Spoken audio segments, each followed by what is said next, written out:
முழு உலகமுமே எதிர்பார்த்த ஒரு வழக்கு தீர்ப்பு எதிர்வரும் செப்டம்பர் மாதம் 22ஆம் தேதி வெளியிடப்பட இருக்கின்றது. அதாவது நௌஃபர் மௌலவி அவருடைய நிலைப்பாடு, தான் ஒரு மௌலவி என்ற ரீதியிலே அது தொடர்பாக பேச வேண்டிய கடமை தனக்கு இருந்தது, தான் அது தொடர்பாகத்தான் பேசினோமே தவிர தற்கொலை தாக்குதல்களுக்கு தனக்கும் எந்த சம்பந்தமும் இல்லை.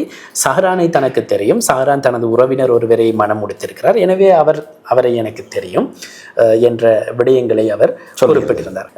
இந்த காலப்பகுதியிலே குறித்த காலப்பகுதியிலே இலங்கையிலே இனங்களுக்கிடையிலே ஒரு நல்லிணக்கமே இருக்கவில்லை.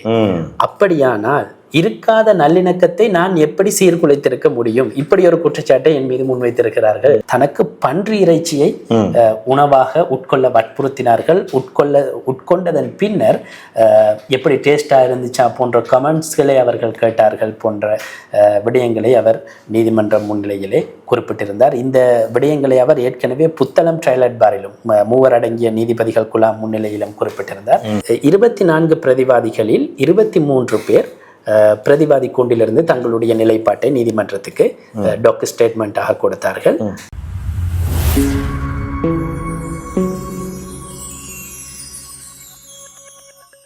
இது ஷார்ட் நியூஸ் வழங்கும் பியோண்ட் த நியூஸ்.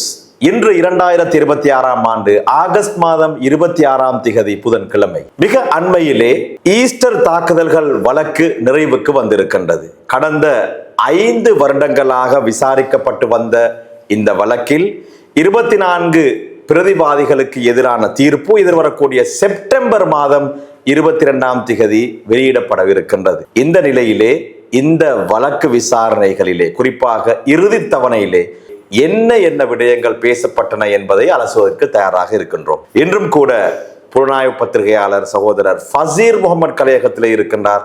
நிகழ்ச்சிக்குள் அவர்களை அன்போடு வரவேற்றுக் கொள்கிறேன். அஸ்ஸலாமு அலைக்கும். வணக்கம் ஃபசீர். வலைக்கும் அஸ்ஸலாம்.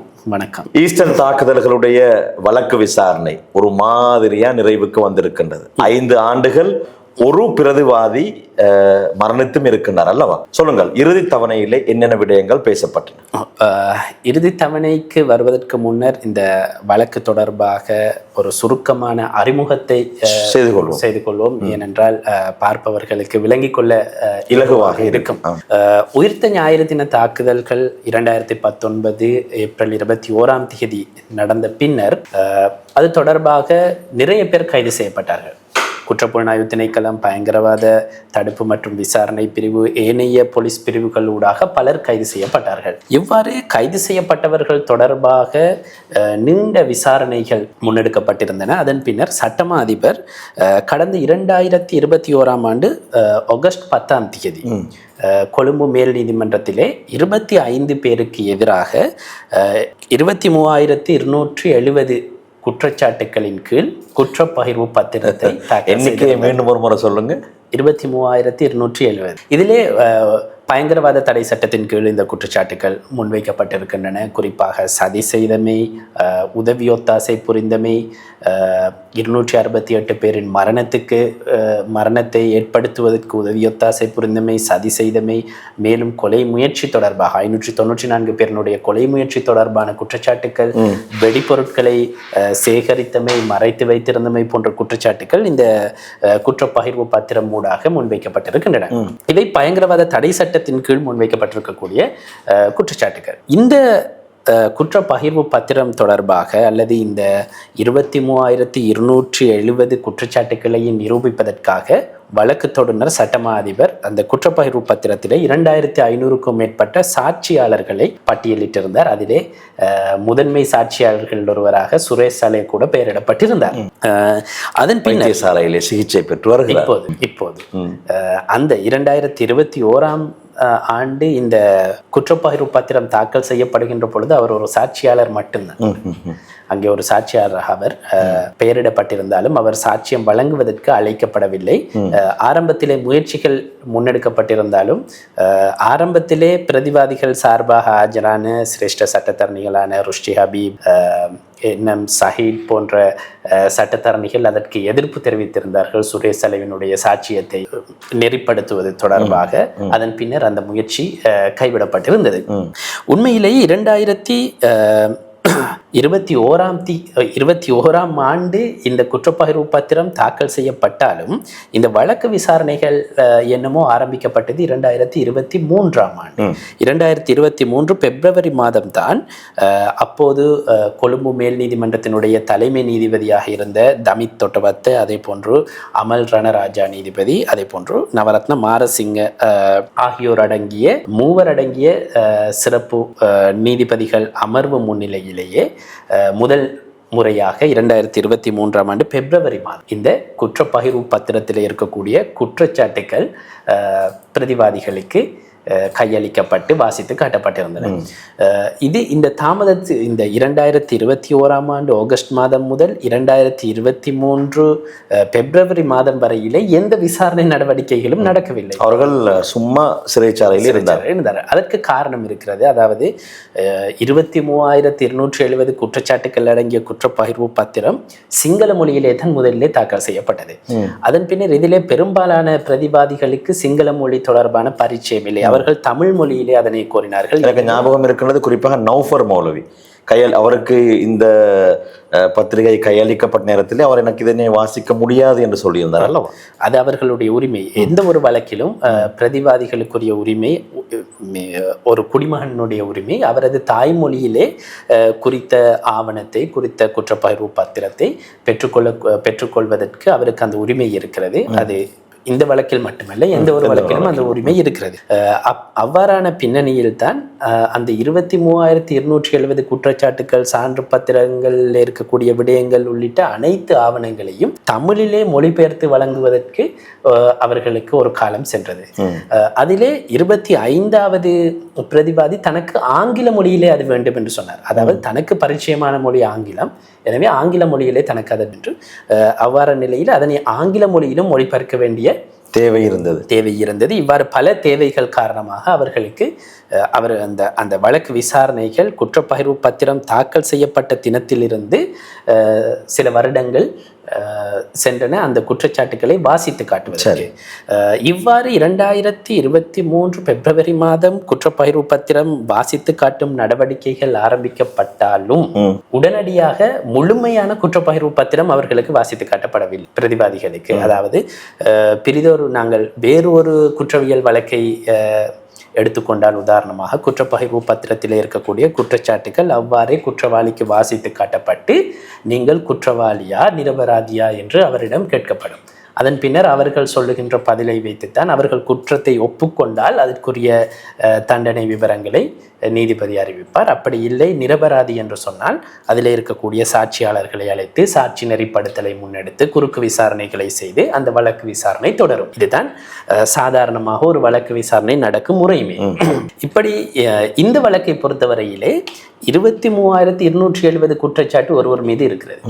25 பிரதிவாதிகள் இருக்கிறார்கள். ஒவ்வொருவருக்கும் இந்த 23,270 குற்றச்சாட்டுக்களையும் வாசித்து காட்டி இந்த குற்றச்சாட்டு தொடர்பாக நீங்கள் குற்றவாளியா நிரபராதியா, இந்த குற்றச்சாட்டுக்கு நீங்கள் குற்றவாளியா நிரபராதியா என்று கேட்டு சென்றால் எவ்வளவு காலம் எடுக்கும் அதனை வாசித்து முடிக்க? அப்போது தமித் தொட்டவத்த தலைமையிலான நீதிபதிகள் குழாம் தீர்மானிக்கிறது இதனை வாசித்து காட்டுவதற்கு மட்டும் 6 மாதங்களுக்கு மேல் செல்லும். எனவே இந்த குற்றப்பகிர்வு பத்திரத்தில் இருக்கக்கூடிய குற்றச்சாட்டுக்களை வாசித்து காட்டுவதற்கு ஒரு சுருக்க முறையிலான ஒரு முறைமையை நாங்கள் கையாளலாம் என்ற தீர்மானத்துக்கு அவர்கள் இந்த குற்றச்சாட்டுக்களினுடைய சுருக்கத்தை வாசித்து காட்டி அதற்கு இவர்கள் குற்றவாளியா நிரபராதியா என்ற அந்த கேள்வியை எழுப்பி அவர்களின் பதிலுக்கு அமையத்தான் இந்த விசாரணைகள் ஆரம்பிக்கப்பட்டன. சரி, அதன் பின்னர் இதிலே 2,500க்கும் மேற்பட்ட சாட்சியாளர்கள் பெயரிடப்பட்டிருந்தார்கள் என்று நான் சொல்லியிருந்தேன். அதன் பின்னர் இந்த குற்றச்சாட்டுகள் வாசித்து காட்டப்பட்டு சில சாட்சியாளர்கள் நீதிமன்றத்துக்கு அழைக்கப்பட்டு சாட்சியங்கள் பெறப்பட்டன. குறிப்பாக முதலிலே சிசிடிவி காணொலிகள், குண்டுவெடிப்பு அல்லது தற்கொலை குண்டு தாக்குதல் நடத்தப்பட்ட இடங்களிலே பெற்றுக்கொள்ளப்பட்ட சிசிடிவி காணொலிகள் நீதிமன்றத்திலே ஒளிபரப்பப்பட்டன. அதே போன்று அந்த காட்சிகளை காண்பித்து சில சாட்சியாளர்களுடைய சாட்சியங்கள் நெறிப்படுத்தப்பட்டன. அவ்வாறு நெறிப்படுத்தப்பட்ட நிலையிலே சில ஒப்புதல் வாக்குமூலங்கள் தொடர்பாக உண்மை விளம்பல் விசாரணைகளை முன்னெடுக்கும் நடவடிக்கைகளும் ஆரம்பிக்கப்பட்டன. குறிப்பாக உண்மை விளம்பல் விசாரணை என்பது உங்களுக்கு தெரியும், பயங்கரவாத தடை சட்டத்தின் கீழ் ஒருவர் ஒரு சந்தேக நபரோ குற்றவாளியோ பிரதிவாதியோ பயங்கரவாத தடை சட்டத்தின் கீழ் உதவி போலீஸ் அத்தியட்சகர் அல்லது அதற்கு மேற்பட்ட பதவியை கொண்ட ஒரு போலீஸ் அதிகாரியிடம் ஒரு ஒப்புதல் வாக்குமூலத்தை அளிக்கலாம். அவ்வாறு அளிக்கப்பட்ட ஒப்புதல் வாக்குமூலமானது ஒரு சான்றுகள் கட்டளை சட்டத்தின் கீழ் ஒரு சாட்சியாக ஏற்றுக்கொள்ளப்படலாம். அதே போன்று குற்றவியல் நடைமுறை சட்டக்கோவையினுடைய 127வது அத்தியாயத்தின் கீழ் ஒரு நீதிவானுக்கு மேஜிஸ்ட்ரேட் ஒரு ஆளுக்கு ஒப்புதல் வாக்குமூலம் ஒன்றை அல்லது ரகசிய வாக்குமூலம் ஒன்றை அளிக்கலாம். அதுவும் சான்றுகள் கட்டளை சட்டத்தின் கீழே ஒரு சாட்சியாக நேரடியாக மேல் நீதிமன்றத்திலே ஏற்றுக்கொள்ளப்பட வாய்ப்புகள் இருக்கிறது. எனவே இவ்வாறு வழங்கப்படுகின்ற ஒப்புதல் வாக்குமூலங்களை சான்றுகள் கட்டளை சட்டத்தின் கீழ் சாட்சியாக ஏற்றுக்கொள்ள வேண்டுமாக இருந்தால், ஒருவேளை அதனை நேரடியாக நீதிமன்றம் ஏற்றுக்கொள்ளலாம், யாரும் சவாலுக்கு உட்படுத்தாவிட்டார். அதாவது அதனை வழங்கிய நபர் நான் இதனை எனது சொந்த விருப்பத்திலே வழங்கவில்லை அல்லது இதிலே இருக்கக்கூடிய சில விடயங்களுக்கு நான் உடன்பாடில்லை என்று சொல்லுவாராக இருந்தால் மேல் நீதிமன்றம் அல்லது இவ்வாறான சிறப்பு ட்ரையல் அட்பார் நீதிமன்றங்கள் உண்மை விளம்பல் விசாரணை ஒன்றினை நடத்தும். நாங்கள் அது சொன்னோம் வயடா என்கொயரின்னு சொல்லுவோம். இந்த உண்மை விளம்பல் விசாரணைகளிலே அந்த அவர் வழங்கிய சந்தேக நபர் விசாரணை நிலைமையின் போது நீதிவானுக்கோ அல்லது உயர் போலீஸ் அதிகாரி ஒருவருக்கோ வழங்கிய அந்த வாக்கு மூலம் உண்மையிலேயே சுயாதீனமாக வழங்கப்பட்டதா அல்லது யாராவது அவருக்கு சில வாக்குறுதிகளை வழங்கி அல்லது அவரை வற்புறுத்தி வேறு அவருக்கு சில அச்சுறுத்தல்களை விடுத்து அந்த வாக்கு மூலத்தை வழங்க செய்தார்களா என்ற விடயத்தை உறுதிப்படுத்திக் கொள்வதற்காக ஒரு உண்மை விளம்பல் விசாரணையை செய்வார்கள். அவ்வாறான விசாரணையும் ஆரம்பத்திலிருந்து ஆரம்பிக்கப்பட்டன. குறிப்பாக இந்த வழக்கை பொறுத்தவரையிலே நான் நினைக்கிறேன் சுமார் 15 பேர் வரையிலே ஒவ்வொரு சந்தர்ப்பத்திலும் போலீசாருக்கும் நீதிவானுக்கும் வழங்கிய உண்மை விளம்ப ஒப்புதல் வாக்குமூலங்கள் இருக்கின்றன. அந்த வாக்குமூலங்களை இந்த பிரதிவாதிகள் வழக்கு தொடரப்பட்ட பின்னர் அவை சுயாதீனமாக வழங்கப்பட்டவை அல்ல என்ற நிலைப்பாட்டை எடுத்திருந்தார்கள். அதனால் அதற்கான உண்மை விளம்பல் விசாரணைகளை முன்னெடுக்க வேண்டிய தேவை ஏற்பட்டிருந்தது. இவ்வாறு உண்மை விளம்பல் விசாரணைகள் ஆரம்பிக்கப்பட்ட பின்னர் நான் நினைக்கிறேன் 10வது பிரதிவாதி என்ற ஞாபகத்திலே நான் சொல்கின்றேன், அவருடைய ஒரு உண்மை விளம்பல் விசாரணையின் பின்னர் நீதிமன்றம் அவருடைய அந்த ஒப்புதல் வாக்குமூலத்தை சான்றுகள் கட்டளை சட்டத்துக்கு உட்பட்டது, அதனை ஒரு சாட்சியாக ஏற்றுக்கொள்கிறோம் என்று தீர்மானத்துக்கு வந்திருந்தது. பேரை சொல்ல முடியுமா? நான் நினைக்கிறேன் 10வது அல்லது 11வது பிரதிவாதி என்று நினைக்கிறேன். ஹுசைனுல் ரிஸ்வி ஆதில் சமீர் நான் நினைக்கிறேன், எனக்கு ஞாபகத்தில் இருக்கிற பெயர் இருக்கலாம், இல்லாமலும் இருக்கலாம். நான் நினைக்கிறேன் அவரது ஒப்புதல் வாக்கு மூலம் அதற்கு எதிராக அவர் உயர் நீதிமன்றத்துக்கு சென்றிருந்தார். அதாவது மேல் நீதிமன்றம் உண்மை விளம்பல் விசாரணையிலே அளித்த அந்த தீர்மானத்துக்கு எதிராக, அந்த உத்தரவுக்கு எதிராக உயர் நீதிமன்றத்திலே அவர் மேன்முறையீடு செய்தார். சட்டத்தன் ருஷி ஹபீப் தான் அந்த மேன்முறையீட்டினை செய்திருந்தார் உயர் நீதிமன்றத்திலே. அப்போது அந்த மேன்முறையீட்டை பரிசீலனை செய்வதற்கு, அதனை விசாரணை செய்வதற்கு உயர் நீதிமன்றம் ஒரு குறிப்பிட்ட காலத்தை எடுக்கும். அதன் பின்னர் அந்த மேன்முறையீடு உயர் நீதிமன்றத்திலே இருக்கின்ற பொழுது சிறப்பு ட்ரையல் அட்பார் நீதிமன்றத்திலே இருக்கக்கூடிய வழக்கு விசாரணைகள் தாமதம் அடைந்திருந்தது. எனவே இந்த வழக்கு ஆரம்பத்தில் 2021 தாக்கல் செய்யப்பட்டாலும் 2023 ஆண்டு பிப்ரவரியில் குற்றச்சாட்டுக்களை வாசித்து காட்டும் நடவடிக்கைகள் ஆரம்பிக்கப்பட்டாலும் விசாரணை நடவடிக்கைகளிலே மந்தம் இருந்தது. அதன் பின்னர் ஆரம்பத்திலே இந்த வழக்கை விசாரிக்க நியமிக்கப்பட்ட தமித் தொட்டவத்த மற்றும் அமல் ரணராஜா ஆகிய நீதிபதிகள் மேன்முறையீட்டு நீதிமன்றத்துக்கு ப்ரமோஷன் ஆகி செல்கிறார், பதவி உயர்வு பெற்று செல்கிறார். அதன் பின்னர் இந்த வழக்கை விசாரிக்கும் நீதிபதிகள் குழாமிலும் வெற்றிடங்கள் நவரத்ன மாரசிங்க நீதிபதி மட்டும்தான் எஞ்சியிருந்தார். அதன் பின்னர் தான் 2025 தற்போதைய பிரதம நீதியரசர் பிரீதிபத்மன் சூரசேன இந்த வழக்கை துரிதப்படுத்துவதற்கான கட்டளைகளை உரிய அதிகாரிகளுக்கு வழங்கி, உரிய நீதிபதிகளுக்கு வழங்கி, வெற்றிடமாக உள்ள நீதிபதிகள் அந்த 2 நீதிபதிகளை நியமிக்கின்றார். அதன் பின்னர் இந்த வழக்கு நவரத்ன மாரசிங்க நீதிபதியினுடைய தலைமையின் கீழ் சுஜீவ நிசாங்க மற்றும் ராமநாதன் கண்ணன் ஆகிய நீதிபதிகளை கொண்ட நீதிபதிகள் குழா முன்னிலையிலே விசாரணைக்கு எடுக்கப்பட்டது. அதன்படி 2015ஆம் ஆண்டு முதல் ஒவ்வொரு நாளும் இந்த விசாரணைகளை 2025ஆம் ஆண்டு முதல் இந்த நீதிபதிகள் குழாம் நியமிக்கப்பட்ட பின்னர் பிரதம நீதியரசரனுடைய அறிவுறுத்தலின் பிரகாரம் ஒவ்வொரு நாளும் இந்த நாளாந்தம் இந்த வழக்கு விசாரணைகளை முன்னெடுக்க அந்த ட்ரையல் அண்ட் பார் நீதிமன்றம் தீர்மானித்திருந்தது. சட்டத்தில் இருக்கக்கூடிய விதிகளின் பிரகாரம் நீதிபதிகள் அதற்கான தீர்மானத்தை எடுத்திருந்தார்கள். அப்போது பசீர் நாளாந்தம் சிறையிலே இருந்து இவர்கள் நீதிமன்றத்துக்கு அழைத்து வரப்பட்டார்கள். நாளாந்தம். அதன் பின்னர் இந்த வழக்கு விசாரணைகள் நாளாந்தம் வழக்கு விசாரணைகள் ஆரம்பிக்கப்பட்டதன் பின்னர் சட்டத்தரணிகள் இவர்கள் சார்பாக ஆஜரான சட்டத்தரணிகள், குறிப்பாக இந்த வழக்கு தொடரப்பட்ட போது இவர்களுக்கு சட்ட உதவியை பெற்றுக் கொடுப்பதற்காக நீதிமன்றம் சட்டத்தரணிகள் சங்கத்திடம் கோரிக்கை முன்வைத்திருந்தது. தமிழ் சிங்களம் தெரிந்த சட்டத்தரணிகளுடைய ஒரு பெயர் லிஸ்டர், ஒரு பெயர் பட்டியலை தாருங்கள் என்று சொல்லி, அதன்படி அளிக்கப்பட்ட பெயர் பட்டியலில் இருந்து தான் இவர்களுக்குரிய சட்டத்தரணிகள் அரச செலவிலே ஆரம்பத்தில் நியமிக்கப்பட்டார்கள். இப்போது அதாவது 2025ஆம் ஆண்டு நாளாந்தம் இந்த வழக்கு விசாரணைக்கு எடுத்துக்கொள்ளப்பட்ட போது அந்த சட்டத்தரணிகள் நீதிமன்றத்திலே சொன்னார்கள், எங்களுக்கு நாளாந்தம் இதனை செய்ய முடியாது, ஏற்கனவே தாங்கள் ஏற்றுக்கொண்ட வழக்குகள் இருக்கின்றன, எனவே அந்த வழக்குகளுக்கு நாங்கள் ஆஜராக வேண்டி இருக்கிறது, ஒவ்வொரு நாளும் இந்த வழக்கிலே இருக்க முடியாது, ஒரு கிழமையிலே ஒரு 3 நாள் தாருங்கள், அவ்வாறானால் எங்களால் அட்ஜஸ்ட் பண்ண முடியும், ஒவ்வொரு நாளும் ஆஜராவது கடினம் என்று சொல்லி அவர்களுடைய அந்த பிராக்டிக்கல் பிரச்சனையை நீதிமன்றத்திடம் முன்வைத்து அவர்கள் வழக்கிலிருந்து விலகி கொண்டார்கள். ஒவ்வொரு நாளும் வழக்கு விசாரணைகள் எடுத்துக்கொள்ளப்பட்டதால் அதன் பின்னர் இந்த பிரதிவாதிகளுக்கு சட்டத்தரணிகளை பெற்றுக்கொள்வது தொடர்பான பிரச்சனைகள் தொடர்ச்சியாக இருந்தன. எனவே வழக்கு விசாரணை நிறைவடைகின்ற பொழுது 24ஆம் தேதி நிறைவடைந்த போது பலருக்கு சட்டத்தரணிகளினுடைய சேவையை பெற்றுக்கொள்வதற்கான சந்தர்ப்பம் இருக்கவில்லை. அவர்களுடைய வழக்கை அவர்களே பேசக்கூடிய அல்லது வாதாடக்கூடிய, சாட்சியங்களை குறுக்கு விசாரணை செய்யக்கூடிய ஒரு நிலைமைத்தான் இருந்தது. சட்டத்தரணிகள் தொடர்பாக பார்க்கின்ற பொழுது 2வது, 7வது, 8வது, 10வது, 15வது, 17வது, 18வது பிரதிவாதிகளுக்காக சட்டத்தரணி கனில் மத்துமகே ஆஜராகி இருக்கிறார். அதே போன்று 12, 13ஆம் பிரதிவாதிகளுக்காக சட்டத்தரணி நிரோசன் சிறிவர்தன ஆஜராகி இருக்கிறார். 20 முதல் 25ஆம் பிரதிவாதிகளுக்காக சட்டத்தரணி சஞ்சீவருவன் பத்திரன சார்பாக சட்டத்தரணிகள் அவருடைய அறிவுறுத்தலே சட்டத்தரணிகள் ஆஜராகி இருக்கிறார்கள்.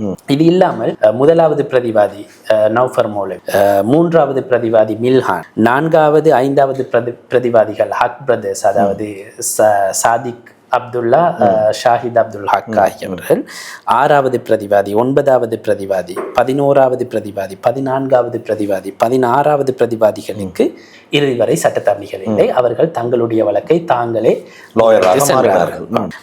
அதன் அடிப்படையிலே முறைப்பாட்டாளர்கள் தரப்பிலே நாங்கள் பார்க்கின்ற பொழுது மேலதிக சொலிசிட்டர் ஜெனரல், நான் சுருக்கமாக இந்த வழக்கை சொல்கிறேன், நான் சாட்சியங்களுக்கு நீண்ட நேரம் எடுத்துக்கொள்ளவில்லை, நான் சுருக்கமாக இந்த வழக்கை விளங்கிக் கொள்ள வேண்டும் என்பதற்காக நான் இந்த விடயங்களை குறிப்பிடுகிறேன். அரசின் சார்பாக, வழக்கு தொடுநர் சார்பாக சட்டமாதிபர் திணைக்களத்தினுடைய மேலதிக சொலிசிட்டர் ஜெனரல் ஹரிப்ரியா ஜெயசுந்தரவின் தலைமையிலான ஒரு குழு ஆஜராகி சாட்சியங்களை நெறிப்படுத்தி இருந்தார்கள். அதன்படி இந்த விசாரணைகள் முறைப்பாட்டாளர் தரப்பு அல்லது வழக்கு தொடுநர் தரப்பினுடைய வழக்கு விசாரணைகளுக்காக 249 நாட்கள் விசாரணைக்கு எடுக்கப்பட்டு சாட்சியங்கள் நெறிப்படுத்தப்பட்டிருந்தன. குறிப்பாக 2500க்கும் அதிகமான சாட்சியாளர்கள் பெயரிடப்பட்டிருந்தாலும் சுமார் 500 வரையிலான, அது கொஞ்சம் கூட அதை விட சாட்சியாளர்கள் மட்டும்தான் சாட்சி கூட்டுக்கு அழைக்கப்பட்டு அவர்களுடைய சாட்சியங்கள் பெறப்பட்டிருந்தன. அது இல்லாமல் 10 ஒப்புதல் வாக்குமூலங்களை நீதிமன்றம் சுயமாக வழங்கப்பட்ட ஒப்புதல் வாக்குமூலங்கள் சான்றுகள் கட்டளை சட்டத்துக்கு உட்பட்டவை, அவை சாட்சியங்களாக ஏற்றுக்கொள்ள முடியுமானவை என்ற தீர்மானத்துக்கு வந்திருந்தது.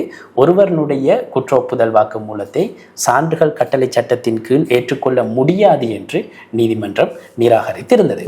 இதுதான் முறைப்பாட்டாளர் தரப்பின் சார்பாக கொண்டு வந்த சாட்சியங்களினுடைய சுருக்கம். அதன் பின்னர் 250வது நாளிலிருந்து, அதாவது கடந்த 17ஆம் திகதியிலிருந்து பிரதிவாதி தரப்பினுடைய சாட்சியங்கள் நீதிமன்றத்துக்கு கொண்டு வரப்பட்டன. குறிப்பாக ஒரு வழக்கு முதலிலே குற்றச்சாட்டு குற்றப்பகிர்வு பத்திரம் மேல் நீதிமன்றத்திலே தாக்கல் செய்யப்பட்ட பின்னர் விசாரணைக்கு முன்னரான ஒரு மாநாடு, அதாவது நாங்கள் சொல்வோம் ப்ரீ ட்ரையல் கான்ஃபரன்ஸ் சொல்லி நடக்கும். அதிலே இவர்களால் ஏற்றுக்கொள்ள முடியுமான விடயங்கள் எவை, ஏற்றுக்கொள்ள முடியாத விடயங்கள் எவை என்ற விடயங்கள் கலந்துரையாடப்படும்.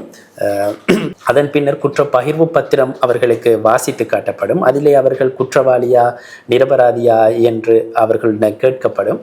அவர்கள் நிரபராதி என்று சொன்னால் சாட்சியங்கள் அழைக்கப்பட்டு வழக்கு விசாரணை நடைபெறும். முதலிலே வழக்கு தொடுனர், அந்த வழக்கை தொடுத்தவர், அதாவது குற்றவியல் வழக்கை பொறுத்தவரையிலே இலங்கையிலே மேல் நீதிமன்றங்களிலே குற்றப்பகிர்வு பத்திரத்தை தாக்கல் செய்யக்கூடிய அதிகாரம் மிக்கவர்கள் 2 பேர். ஒன்று சட்டமா அதிபர், மற்றையவர் லஞ்ச ஊழல் விசாரணை ஆணைக்குழுவினுடைய பணிப்பாளர் நாயகம். லஞ்ச ஊழல் விசாரணை ஆணைக்குழுவினுடைய பணிப்பாளர் நாயகம் லஞ்ச ஊழல் குற்றச்சாட்டுகள் தொடர்பாக நீதிமன்றத்திலே குற்றப்பகிர்வு பத்திரத்தை தாக்கல் செய்யக்கூடியவர். மற்றைய வழக்குகள் தொடர்பாக போலீசார் முன்னெடுக்கின்ற விசாரணைகளின் அடிப்படையிலே தாக்கல் செய்யக்கூடிய வழக்குகள் குறிப்பாக சட்டமா அதிபர்னால் தாக்கல் செய்ய வழக்குகள். அதன்படி வழக்கு தொடர் சட்டமா அதிபர் முதலிலே தான் முன்வைக்கின்ற குற்றப்பகிர்வு பத்திரத்திலே இருக்கக்கூடிய குற்றச்சாட்டுகளை நிரூபிப்பதற்கான சான்றுகளை அவர்தான் கொண்டு வர வேண்டும். சாட்சியாளர்களை அவர்தான் அழைக்க வேண்டும். அதனால்தான் நாங்கள் முதலிலே சொல்லுவோம் முறைப்பாட்டாளர் தரப்பு சாட்சிகள் அழைக்கப்பட்டு இந்த வழக்கு முதலிலே அந்த சாட்சிகளினுடைய நெறிப்படுத்தல்கள் நடைபெறும். முறைப்பாட்டாளர் தரப்பு சாட்சியாளர்களை யாரை அழைப்பது யாரை அழைப்பதில்லை என்ற தீர்மானத்தை எடுக்கும் உரிமை சட்டமா அதிபருக்கு இருக்கிறது. 2500 பேர் சாட்சியாளர்களாக இருந்தாலும் அத்தனை பேரையும் அழைக்க வேண்டும் என்ற ஒரு கட்டாயம் இல்லை. இந்த வழக்கை சந்தேகத்துக்கிடமின்றி நிரூபிப்பதற்கு தனக்கு யாரை அழைக்க வேண்டும் என்ற தீர்மானத்தை சட்டமா அதிபர் எடுக்கலாம். அதன்படி அது தொடர்பிலான விண்ணப்பத்தை நீதிமன்றத்திடம் முன்வைத்து இந்த சாட்சியாளருக்கு நோட்டீஸ் அனுப்புங்க, இந்த சாட்சியாளரை இன்றைக்கு அழைங்க என்ற கோரிக்கையை முன்வைத்து நீதிமன்றத்தின் அனுமதியுடன் அந்த சாட்சியாளனுடைய சாட்சியத்தை நெறிப்படுத்தலாம். அப்படித்தான் இந்த வழக்கிலும் இந்த சாட்சியாளர்களுடைய சாட்சியங்கள் நெறிப்படுத்தப்பட்டன. அவர்களிடம் பிரதிவாதி தரப்பில் ஆஜராகின்ற சட்டத்தரணிகள் இல்லாமல் தாமே தங்களுடைய வழக்கிலே ஆஜராவார்களாக இருந்தால் அவர்களுக்கு நேரடியாக குறுக்கு விசாரணை செய்வதற்கான சந்தர்ப்பம் வழங்கப்படும். இப்படி முறைப்பாட்டாளர் தரப்பு சாட்சியங்கள் 249 நாட்கள் நெறிப்படுத்தப்பட்டு 249வது நாளிலே, அதாவது கடந்த 14ஆம் தேதி சட்டமா அதிபரால் நீதிமன்றத்துக்கு அறிவிக்கப்படுகிறது, நாங்கள் எங்களுடைய வழக்கை நிறைவு செய்கிறோம், அதாவது எங்களுடைய சாட்சி விசாரணைகளை நெறிப்படுத்தலை நிறைவுக்கு கொண்டு வருகிறோம் என்று அவர்கள் அறிவிக்கிறார்கள். அதன் பின்னர் பிரதிவாதிகளுக்கு நீதிபதிகள் அறிவுறுத்தல் வழங்குகிறார்கள். உங்களுடைய வழக்கை ஆரம்பிக்கலாம். நீங்கள் யாரையாவது சாட்சியாளர்களாக கொண்டு வர விரும்பினால் அவர்களுடைய பட்டியலை சமர்ப்பித்து அவர்களுக்கான நோட்டீஸை நீங்கள் நீதிமன்றம் ஊடாக அனுப்பலாம், அறிவித்தலை அனுப்பலாம். அதே நேரம் பிரதிவாதிகளுக்கு சில உரிமைகள் இருக்கின்றன. இந்த குற்றவியல் வழக்கு விசாரணைகளில் பிரதிவாதிகளுக்கு சில உரிமைகள் இருக்கின்றன. குறிப்பாக பிரதிவாதி கூண்டிலிருந்து சாட்சி கூன்றுக்கு மாறி இந்த குற்றச்சாட்டுக்கள் தொடர்பாக தமது சாட்சியத்தை முன்வைக்கலாம். அவ்வாறு பிரதிவாதி கூண்டிலிருந்து சாட்சி கூண்டுக்கு மாறி சாட்சியம் கூறுவார்களாக இருந்தால் அவர்கள் வழங்குகின்ற சாட்சியத்தை குறுக்கு விசாரணை செய்வதற்கான சந்தர்ப்பம் வழக்கு தொடர் தரப்புக்கு இருக்கிறது. அவர்கள் அதனை குறுக்கு விசாரணை செய்யலாம். அது அல்லாமல் பிரதிவாதிகள் தாம் இருக்கக்கூடிய அதே பிரதிவாதி கூண்டில் இருந்து ஒரு டொக்கி ஸ்டேட்மெண்ட் நாங்கள் சொல்வோம், பிரதிவாதியினுடைய நிலைப்பாட்டை நீதிமன்றத்துக்கு தெரிவிக்கலாம். அந்த பிரதிவாதி கூண்டிலிருந்து அவர்கள் தெரிவிக்கின்ற விடயங்கள் குறுக்கு விசாரணைக்கு உட்படாது. அதனை யாரும் குறுக்கு விசாரணை செய்ய முடியாது. அது இன்னொரு உரிமை. மூன்றாவது இன்னொரு உரிமை இருக்கிறது, பிரதிவாதிக்கு சைலண்டா இருக்கலாம், எதுவுமே சொல்ல தேவை. அப்படி ஒருவர் இருந்தார் அல்லவா? யாரையும் சாட்சியத்துக்கு அழைக்கவும் தேவையில்லை, எதுவும் சொல்லவும் தேவையில்லை, அவருக்கு மௌனமாக இருக்கலாம். ஏனென்றால் இலங்கையினுடைய சட்ட முறைமை எப்படி என்றால், வழக்கு தொடுனர் தான் வழக்கை நிரூபிக்க வேண்டும். நீங்கள் குற்றச்சாட்டை முன்வைத்தால் நீங்கள் தான் அதனை நிரூபிக்க வேண்டும். குற்றம் சாட்டப்பட்டவர் அதனை தான் நிரபராதி என்று நிரூபிக்க வேண்டிய அவசியம் இல்லை. ஆனால் அவருக்கு சந்தர்ப்பம் இருக்கிறது, அதற்குரிய சாட்சியாளர்களை கொண்டு வருவதற்கும் சந்தர்ப்பம் இருக்கிறது. இந்த விடயங்கள் அந்த பிரதிவாதிகளுக்கு தெளிவுபடுத்தப்பட்டது நீதிபதிகளால். குறிப்பாக நவரத்ன மாரசிங்க தலைமை நீதிபதி இந்த விடயங்களை மிக தெளிவாக அவர்களுக்கு விளங்கப்படுத்துகிறார். இதிலே ஒரு ஸ்பெஷல் என்னன்னா, நவரத்ன மாரசிங்க சிங்களம் தமிழ் 2 மொழிகளிலுமே சரளமாக விளங்கப்படுத்தக்கூடியவர். ஆனால் சிங்களவர். அவர் நான் நினைக்கிறேன் கல்முனை மேல் நீதிமன்றத்திலும் நீதிபதியாக கடமையாற்றினார். கல்முனை மேல் நீதிமன்றம் என்பது தமிழ் மொழியிலே அன்றாட நடவடிக்கைகள் நடக்கக்கூடிய ஒரு நீதிமன்றம். அங்கேயும் அவர் நீதிபதியாக இருந்திருக்கிறார். சரளமாக ஒரு தமிழர், ஒரு முஸ்லிம் எப்படி தமிழ் பேசுவாரோ அதே போன்று சரளமாக தமிழ் பேசக்கூடிய ஒரு நீதிபதி அவர். அதே போன்று ராமநாதன் கண்ணன் அவர் ஒரு தமிழ் நீதிபதி. எனவே தமிழிலே, அதாவது சிங்களம் விளங்காமல் தமிழை மட்டும் விளங்கிக் கொள்ளக்கூடிய பிரதிவாதிகளுக்கு அந்த விடயங்களை விளங்கப்படுத்தக்கூடிய முழுமையான ஆற்றல் இந்த நீதிபதிகள் குழாமுக்கு இருந்தது. எனவே அதனை ஒரு பெரிய குறையாக நாங்கள் சொல்ல முடியாது. ஏனென்றால் நீதிபதிகள் பெரும்பான்மையானவர்கள் தமிழை நன்றாக விளங்கிக் கொள்ளக்கூடியவர்கள். அதே போன்று சாட்சியாளர்கள் சிங்களத்திலே சாட்சியம் அளித்தாலும் அதனை தமிழிலே மொழிபெயர்த்து சொல்வதற்குரிய, அதே போன்று இவர்கள் தமிழிலே சொல்லக்கூடிய விடயங்களை சிங்களத்திலே மொழிபெயர்ப்பதற்கும் மொழிபெயர்ப்பாளர்களுடைய உதவியும் அவர்களுக்கு வழங்கப்பட்டது. குறிப்பாக இந்த நேரத்தில் நான் ஞாபகப்படுத்த வேண்டும், இந்த மொழிபெயர்ப்பு நடவடிக்கைகளிலே பெரும்பாலும் நான் நீதிமன்றங்களுக்கு சென்ற போது, நான் செல்லாத நாட்களிலும் நான் மற்றவர்களிடம் விடயங்களை கேட்கின்ற பொழுது நீதிமன்ற உரைபெயர்ப்பாளர் துவான் சதா அவர்களுடைய பங்களிப்பு இந்த வழக்கு நடவடிக்கைகளிலே மிகப்பெரியது. யாரும் பெரிதாக சட்டத்தரணிகள் தொடர்பாக நாங்கள் பேசுவோம், லாயர்ஸ் இந்த நீதிபதிகள் தொடர்பாக பேசுவோம். ஆனால் இவ்வாறு இந்த வழக்கு நடவடிக்கைகளை துரிதப்படுத்துவதற்கு மிக முக்கியமான ஒருவராக அங்கே இருக்கக்கூடியவர் தான் இந்த உரைபெயர்ப்பாளர்.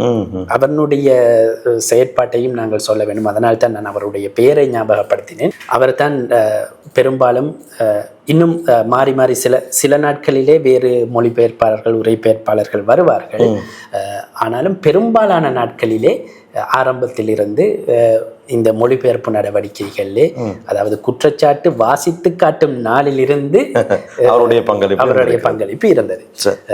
அதே போன்று இப்போது முறைப்பாட்டாளர் தரப்பு தனது வழக்கை நிறைவு செய்த பின்னர், நீதிபதிகள் இவர்களுக்கு இந்த அறிவுறுத்தல்களை வழங்கிய பின்னர், சில பிரதிவாதிகள் தங்கள் சார்பில் நீதிமன்றத்துக்கு அழைக்கக்கூடிய சாட்சியாளர்களுடைய பட்டியலையும் கொடுத்திருந்தார்கள். அதிலே பூஜித் ஜெயசுந்தரனுடைய பெயரும் இருந்தது. முன்னாள் போலீஸ் மா அதிபர் பூஜித் ஜெயசுந்தரவையும் ஒரு பிரதிவாதி சாட்சியாளராக அழையுங்கள் என்ற கோரிக்கையை முன்வைத்து அவருடைய சாட்சி பட்டியலிலே பெயரை இணைத்திருந்தார்.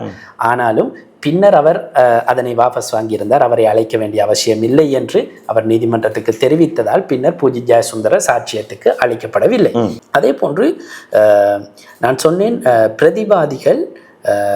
பிரதிவாதி கூண்டிலிருந்து ஒரு டாக்கு ஸ்டேட்மெண்ட், அதாவது தங்களுடைய நிலைப்பாட்டை சொல்லலாம் என்று. இந்த நடவடிக்கையை எல்லா பிரதிவாதிகளும் செய்தார்கள். தங்களுடைய நிலைப்பாட்டை பிரதிவாதி கூண்டிலிருந்து அறிவிப்பதற்கு 6வது பிரதிவாதி தவிர 6வது பிரதிவாதி ரிஸ்கான் அவர் முழுமையாக மௌனமாக இருப்பது என்ற நிலைப்பாட்டை எடுத்திருந்தார். 3வது முறையை அவர் கையாண்டிருக்கிறார். 3 முறைகள் இருப்பதாக அந்த முறையை அவர் கையாண்டிருந்தார். முதலிலே 20வது பிரதிவாதி முதல் 25வது பிரதிவாதிகள் தங்களுடைய நிலைப்பாட்டை பிரதிவாதி கூண்டிலிருந்து முதலாவது நாளிலே, அதாவது கடந்த 17ஆம் தேதி 250வது நாளிலே சொல்லியிருந்தார்கள்.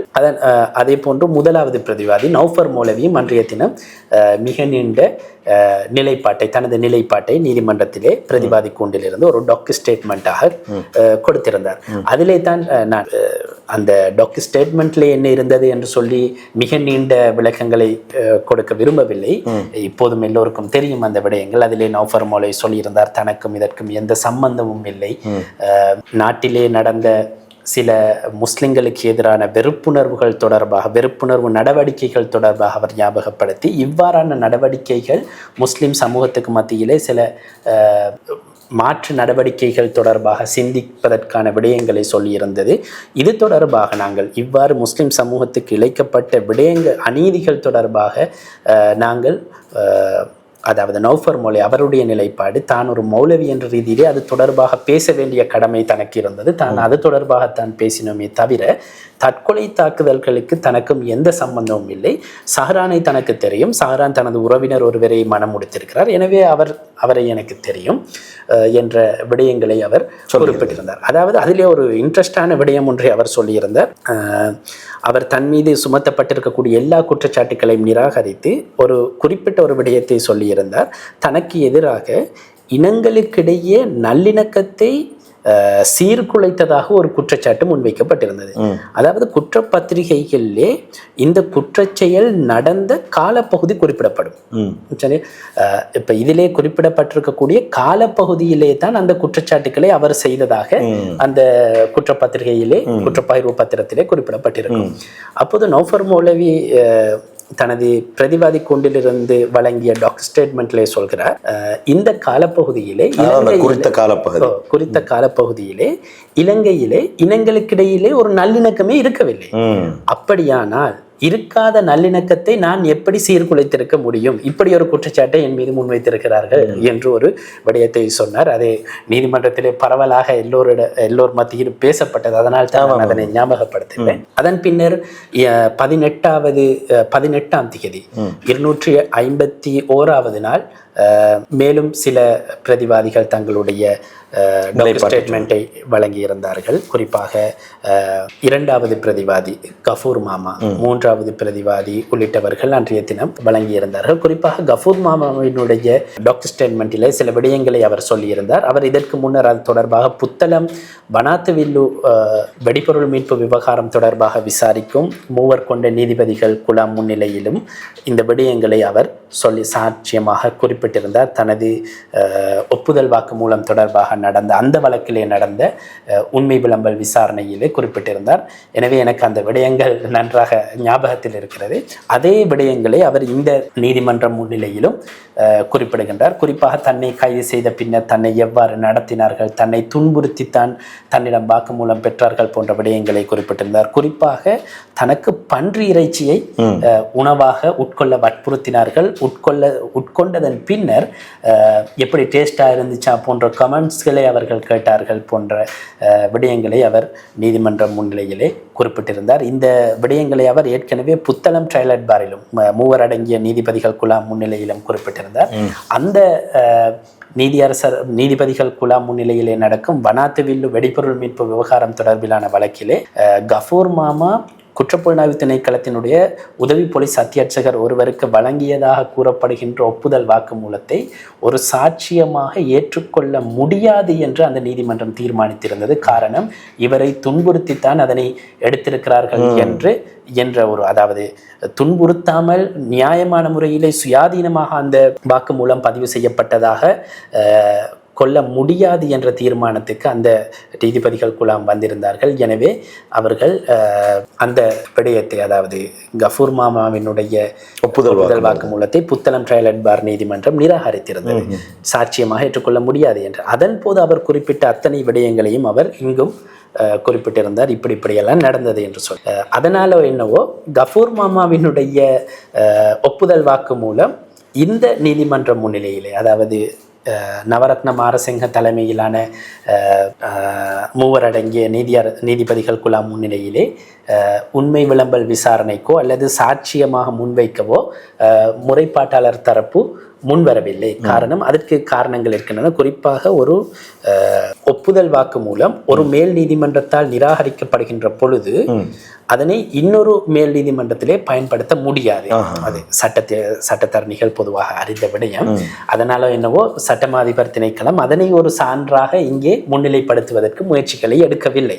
மாற்றமாக மற்றைய ஒப்புதல் வாக்கு மூலங்களில் அவர்கள் தங்கியிருந்தார்கள். அதன் பின்னர் இப்போது இவர்கள் 25 பேரிலே ஏற்கனவே வழக்கு விசாரணைகள் ஆரம்பிக்கப்பட்ட பின்னர் 17வது பிரதிவாதி விளக்கமறியலிலே இருந்த போது மரணித்து விட்டார். எனவே 24 பிரதிவாதிகளுக்கு எதிராகத்தான் இந்த வழக்கு முன்னெடுக்கப்பட்டது.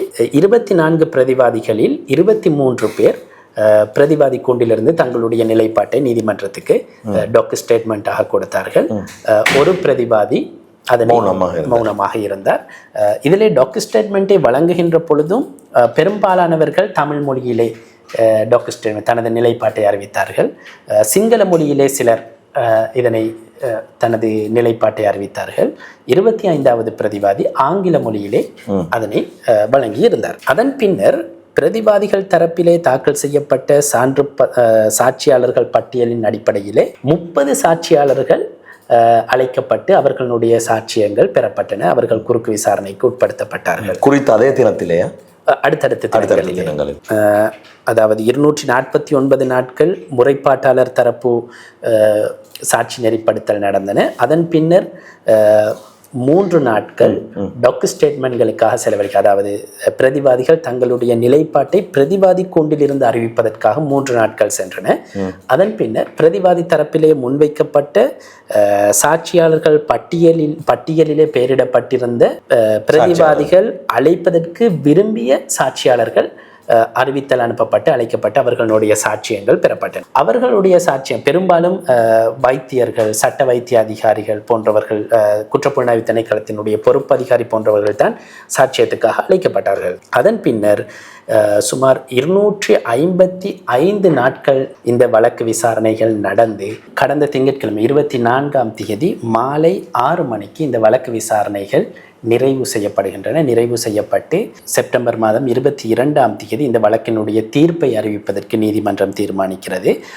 2 தரப்புக்கும், அதாவது வழக்கு தொடுநர் தரப்புக்கும் பிரதிவாதிகள் தரப்புக்கும் தங்களுக்கு ஏதாவது எழுத்து மூல சமர்ப்பணங்களை முன்வைக்க வேண்டுமாக இருந்தால் செப்டம்பர் மாதம் 3ஆம் தேதிக்கு முன்னர் அதனை நீதிமன்றத்திலே சமர்ப்பிப்பதற்கான சந்தர்ப்பம் அளிக்கப்பட்டிருக்கிறது. எனவே இந்த நீண்ட வழக்கு விசாரணைகள், நிறைய பேர் எதிர்பார்த்த ஒரு வழக்கினுடைய தீர்ப்பு எதிர்வரும் 22ஆம் தேதிக்கு ஒத்திவைக்கப்பட்டது. முழு உலகமுமே எதிர்பார்த்த ஒரு வழக்கு தீர்ப்பு எதிர்வரும் செப்டம்பர் மாதம் 22ஆம் தேதி வெளியிடப்பட இருக்கின்றது. கடந்த 5 ஆண்டுகள் 250க்கும் அதிகமான தவணைகள் விசாரிக்கப்பட்டு அதற்கான தீர்ப்பு வழங்கப்படவிருக்கின்றது. இன்றைய நிகழ்ச்சியின் சிறப்பம்சமே இந்த 5 வருடங்களில் எப்படி இந்த விவகாரம் கொண்டு செல்லப்பட்டது என்பதை அச்சு பிசகாமல் மிக தெளிவாகவும் சுருக்கமாகவும் சகோதரர் ஃபசீல் சொல்லியிருந்தார். ஒருவர் இது குறித்த விடயங்களை தெரிந்து கொள்ள வேண்டும் என்று ஆசைப்பட்டால் இந்த நிகழ்ச்சி மாத்திரம் போதுமானது. அந்த அளவு தெளிவாக